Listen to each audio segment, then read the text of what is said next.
Before dawn on a freezing January morning, a burnt SUV was found in a ditch near the Blue Mountains in Ontario, Canada. Inside was a body. Nearby, there were footprints in the snow. It looked like a terrible accident. A wife who had gone out early. A vehicle that had swerved off the icy road. A family had been shattered. But as the police began to investigate, something felt wrong. The woman in that car was Milne Schwalm, and the person telling the story of her final hours was the man who knew her best, her husband, James Schwalm. What police would later uncover was that this was not a random car crash on an icy road. It was the violent ending of a marriage that had been splintering in silence. This episode is the story of Milne Schwalm and how love turned into terror. Hello, I'm Ellie Calderwin.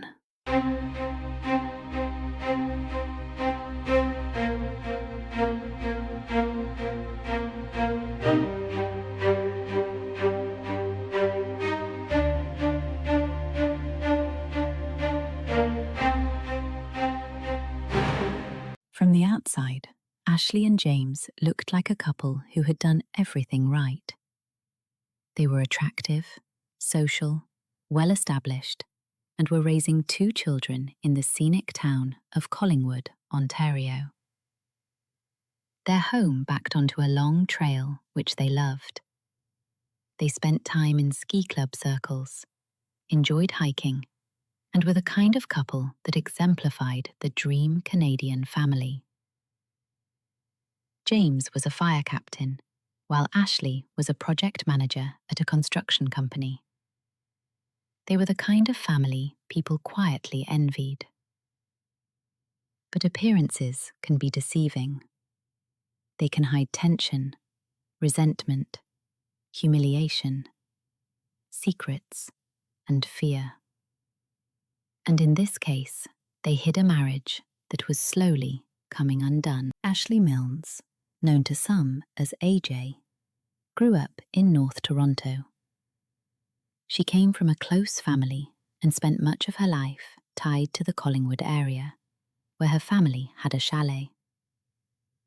She loved movement, loved beauty, and especially loved being outdoors, skiing, hiking, playing golf and tennis. Ashley was the kind of person who met life with energy. Friends described her as warm, funny, generous, and deeply loyal. She could be playful and sharp, glamorous and grounded. She had the kind of presence that made people feel seen. One friend said Ashley had a gift for making someone feel like they were the most special person in the room. And life had already taught her how to be strong. When Ashley's mother died of cancer in 2004, that loss changed the shape of her family. Ashley became someone others leaned on. She knew grief. She knew how quickly life could shift. And maybe because of that, she valued joy even more fiercely. As the years passed, she built a career in design and project management in the construction industry. And in addition to that, she was a mother. Her children were at the center of her life. The people who knew her best were very clear that regardless of what was going on, Ashley put her children first. This would become important later, when James told the police that Ashley left the house in the dark, in bad weather, for an early morning outing, with no regard for her children.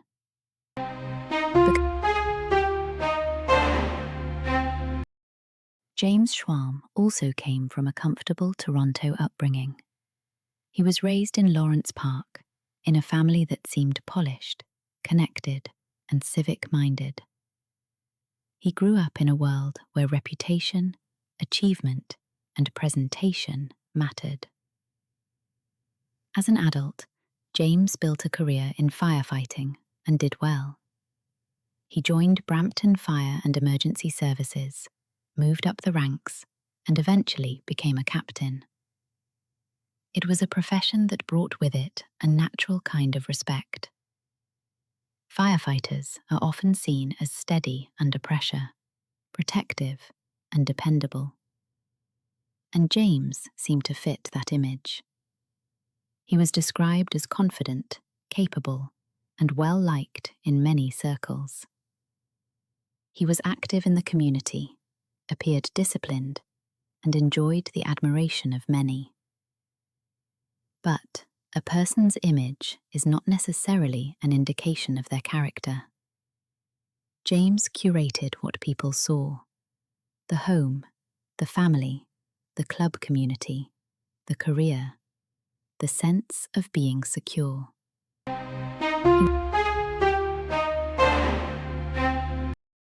Ashley and James met through the social orbit of the Blue Mountains and the Craigleith community, a world they both already knew through their family ties and the time they had spent in Collingwood. Their connection made sense almost instantly. They were from similar circles. They shared a love of the outdoors. They were both attractive, energetic, and established enough to plan a future together. James was taken with Ashley, and Ashley, after all that life had already asked of her, found James to be someone solid she could finally rely on. Someone stable. A true partner. For a while, it must have felt easy to believe in what they were building. They bought a home together in Collingwood, got engaged, and in September of 2012, they married at Craigleith Ski Club in what was a beautiful celebration. The event was styled with care and romance. Ashley later said she felt like a princess. Soon they had children, a dog, and a larger home backing onto a trail. From the outside, it looked like the life they had always been moving toward.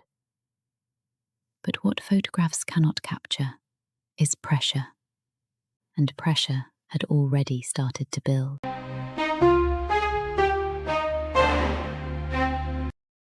By the early 2020s, Ashley and James were carrying the weight that so many marriages carry in silence. Work schedules were intense.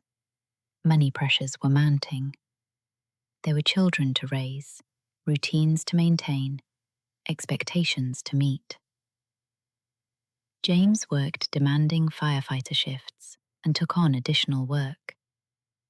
Ashley was balancing a career of her own while managing family life. On the surface, they were functioning. But beneath that surface, strain was beginning to take hold. And then came the fracture that changed everything. In 2021, Ashley started a new job with a company that built high-end cottages and vacation homes. There, she began an affair with her boss, a man named Steve. When the affair was exposed in 2022, it detonated the emotional center of the marriage. For James, it was more than heartbreak. It was humiliation, loss of control, and the sudden collapse of the story he believed he was living. Ashley left the job. The couple tried counseling. They tried individual therapy. It looked like they were trying to repair the damage. But trying is not the same thing as healing. And some wounds do not heal. They harden.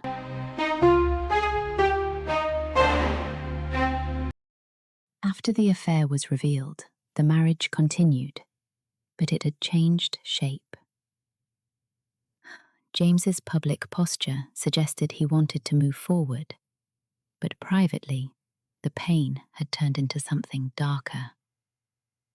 People around him noticed changes. He seemed more withdrawn, more irritable, more prone to drinking. Some saw a man carrying humiliation like a live wire under his skin. Ashley, meanwhile, seemed to be moving in the opposite direction. By late 2022 and early 2023, she was talking more openly about unhappiness. She confided in people close to her that she was thinking about leaving her marriage. On New Year's Day, she sent her sister a message saying she was all out of love. She told a friend that the coming year would be about her children, her health, and her happiness. But while Ashley was beginning to imagine a way forward, James was seething at the thought of what her departure would cost him. It was not just emotional loss.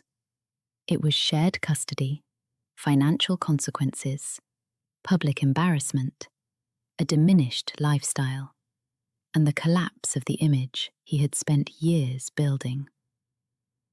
For James, that was an unbearable cost.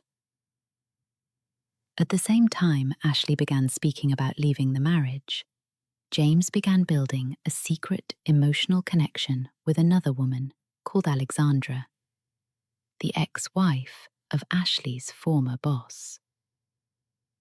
He hid her contact under a fake name and told her he had feelings for her. He spoke as though a decision was coming. So while Ashley was openly trying to imagine life beyond the marriage, James was secretly planning a different outcome.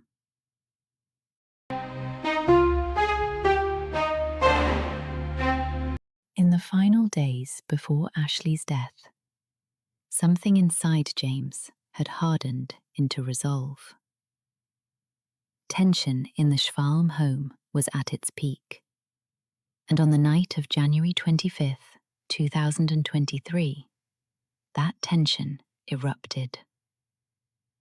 Their children were asleep upstairs.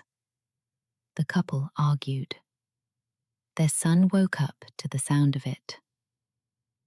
In one of the most devastating details in the case, Ashley asked her son to get her phone so she could call police. He brought it to her. James told him to go back to bed. Investigators deduced that Ashley was frightened. She never got to make that call. Authorities later determined that Ashley died from trauma to the neck. But how did she end up in a burning car off an icy road?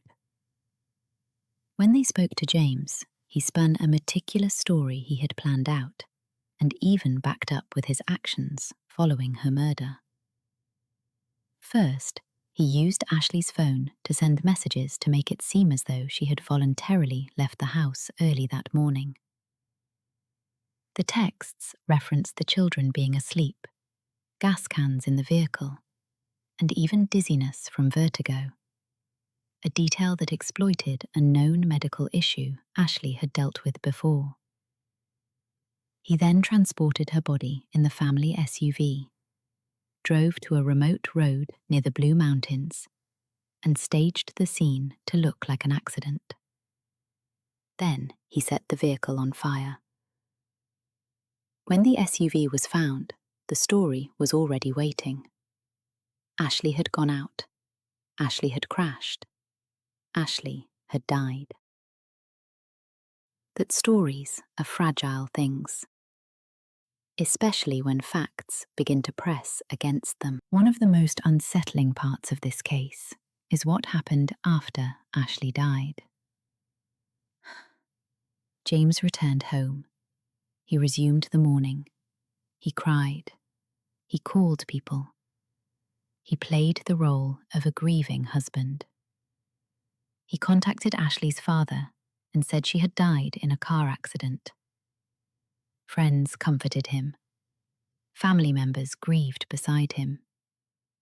People held him while he wept, not realizing they were comforting the man who had just orchestrated the scene they were all trying to understand. But his performance was not perfect. As Ashley's loved ones heard more about how she died in an accident, they began to think something about the story did not fit. They knew her habits. They knew her priorities. They knew she would not casually leave her children before dawn in bad weather for a drive and a hike that made little sense. The deeper investigators looked, the harder it became for James's version of events to survive, because the problem with staging an accident is that real life has habits, personality, patterns, and Ashley's real life did not match the story James was trying to sell.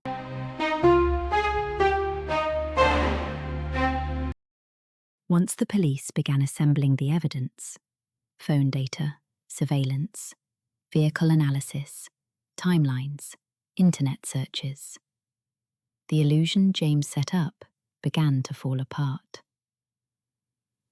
This was not a simple crash. This was not a tragic morning gone wrong. This was not a husband left behind in shock. It was a murder, followed by careful planning, concealment, and performance. James was arrested just over a week after Ashley's death. The case moved through the courts, and eventually he pleaded guilty to second-degree murder. He was sentenced to life in prison with no chance of parole for 20 years. By then, the image he had built had fully collapsed. The fire captain, the husband, the father, the respected man with a beautiful family and a polished life. Underneath it all was someone who, when faced with humiliation and loss, chose destruction.